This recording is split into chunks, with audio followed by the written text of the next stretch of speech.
Eh bien, mes chers Minotaures, bonjour et bienvenue pour ce bilan des achats de jeux vidéo pour le mois de mars 2016.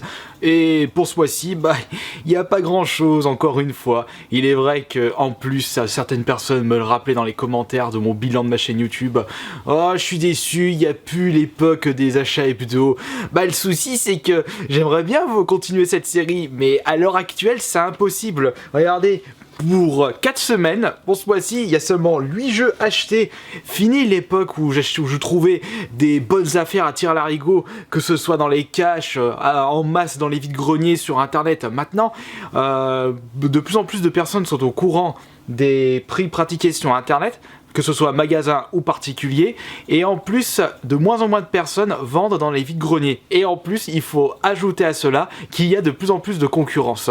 Mais j'arrive à quand même trouver mon bonheur tous les mois pour alimenter ma collection de jeux vidéo, mais c'est de plus en plus compliqué. Mais, comme d'habitude, je garde la tête haute.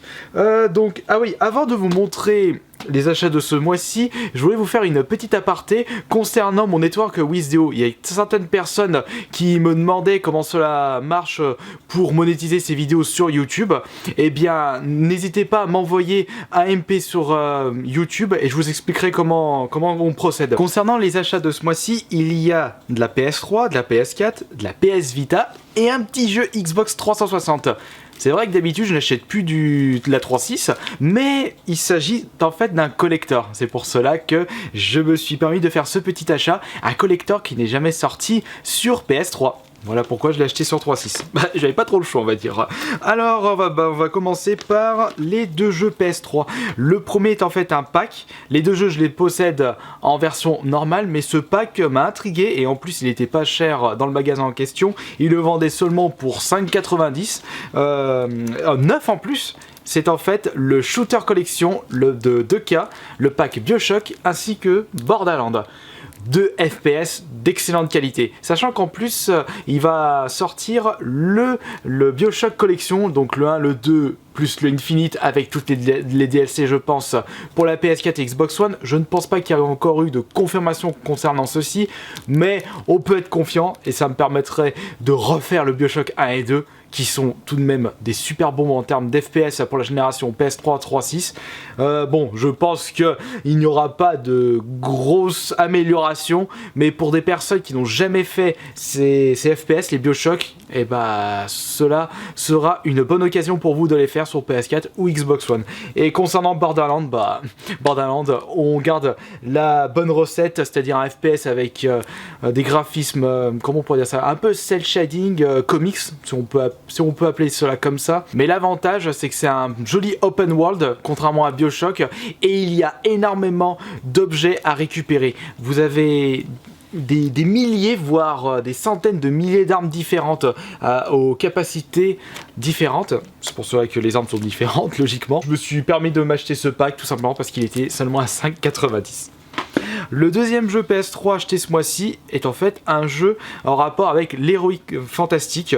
Je l'ai vu, il était pas cher dans un cache, il était proposé à 8€, of Orc and Men. Je ne sais même pas à quoi m'attendre en jouant à ce jeu, je l'ai vraiment acheté les yeux fermés. Je n'ai même pas vu de test, j'ai juste vu la jaquette plus le type Heroic Fantastic. Comme ça fait un beau moment que je n'avais plus joué à un jeu contenant cette ambiance, je me suis dit allez c'est le moment de me refaire un bon petit jeu. Bon, je pense pas qu'il y ait de Minotaur là-dedans, ou plutôt des taurennes, c'est plus gobelin, orc. Oh, on peut peut-être penser à ceci.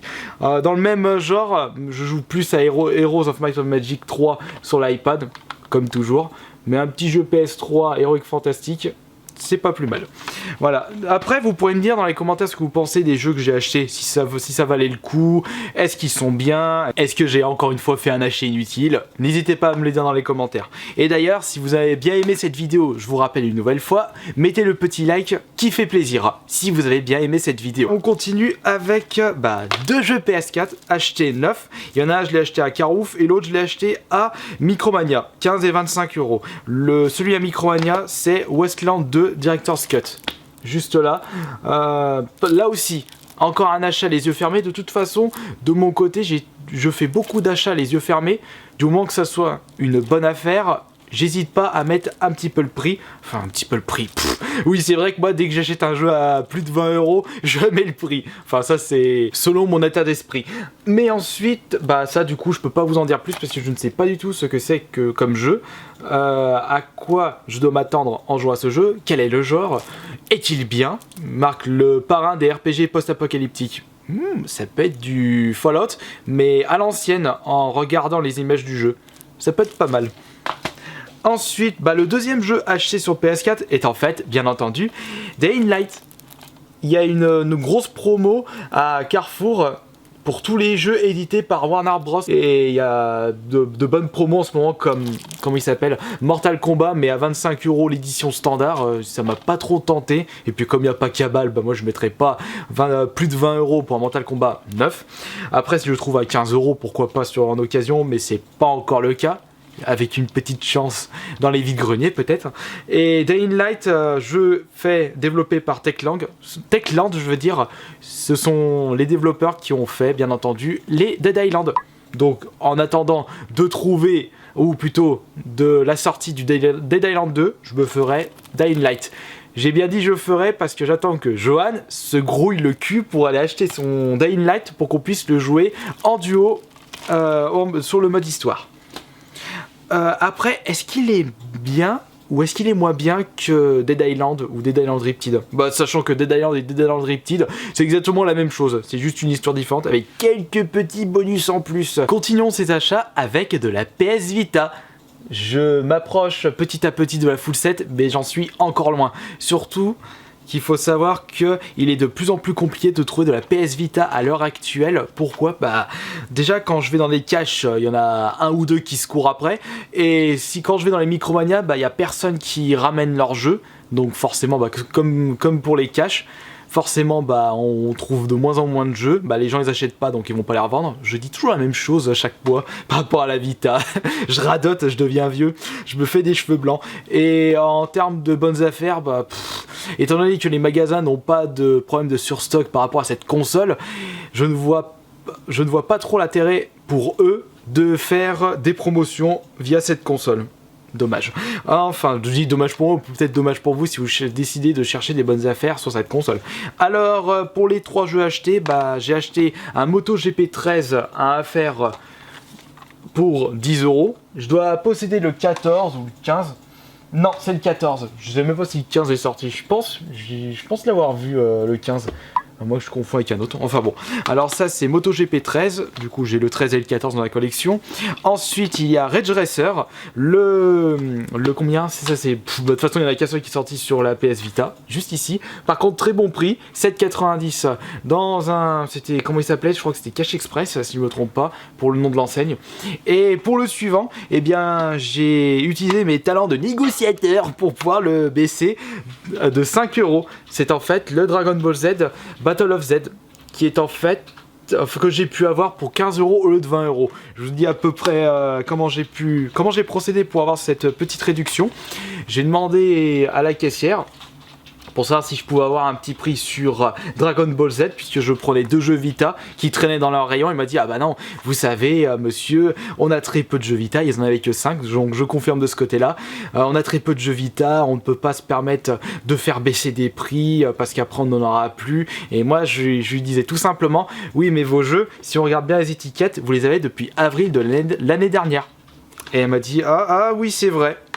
Et donc du coup j'ai pu avoir facilement le Dragon Ball Z à 5 € de moins, c'est-à-dire à 15 €. Puisque j'ai dit tout simplement, vous savez, vous avez peut-être peu de jeux Vita, mais ils partent pas. Et voilà. Donc j'ai pu avoir 2 jeux Vita pour, dans la Cash Express pour du coup 8 et 23 € les deux. Sachant qu'en plus il commence à devenir un peu cher le Battle Z. Après est-ce que je vais y jouer bah de toute façon le full set, étant donné que j'ai même pas joué à 20% de ma collection Vita, je pense pas, c'est pas ma priorité le Battle of Z. Mais bon, comme je dis toujours, le jour où je me mettrai vraiment à fond sur cette console, bah j'aurai déjà tous les jeux. J'aurai pas besoin d'essayer de les trouver pas chers, sachant que cette console va devenir de plus en plus rare. Et ça c'est fait. Et maintenant on va passer au dernier achat de ce mois-ci, qui est en fait un petit collector. Petit collector qui fait cette taille-là. Oups, bah du coup vous avez pu voir le nom du jeu, c'est en fait le collector de Oblivion. Et en plus celui-ci il est assez compliqué à le trouver. La dernière fois que je l'avais vu c'était à un Fnac et en plus il était proposé à 40 ou 50 euros. C'était il y a 2 ans en arrière. Je pensais pas pouvoir le trouver pour seulement 20 euros chez un magasin indépendant. Et du coup celui-ci est en excellent état complet. Ce sera avec grand plaisir de pouvoir vous proposer un épisode ASMR pour celui-ci. Et peut-être, et pourquoi pas un épisode normal mais avec un autre collector issu de la série Elden Scrolls. Non, je pense pas que Joanne a les collectors de Elden Scrolls Online et de Skyrim. J'ai pas souvenir. Non, Skyrim il l'a pas, Elden Scrolls Online j'ai pas souvenir. Dommage, puisque j'aurais pu vous proposer une vidéo en mode normal où je vous présente 3 collectors issus de la série Elden Scrolls. Et par contre, bah voilà. Donc seulement pour 20 euros, j'ai eu une bonne affaire pour celui-ci. Voilà, c'est tout pour les achats de ce mois-ci, pas grand-chose. Vous me direz dans les commentaires ce que vous avez pu acheter ce mois-ci, si vous avez fait des bonnes affaires ou si c'est vraiment la grosse dèche. Je pense que beaucoup d'entre vous ont dû acheter Tom Clancy Division ce mois-ci, puisque je vois de plus en plus de personnes qui sont dans ma liste d'amis qui jouent à ce jeu. Si c'est pas Division, c'est Call of Duty, Black Ops 3, si c'est pas ces deux-là, c'est du GTA. Voilà, allez, je vous dis à la prochaine et merci d'avoir regardé cette vidéo.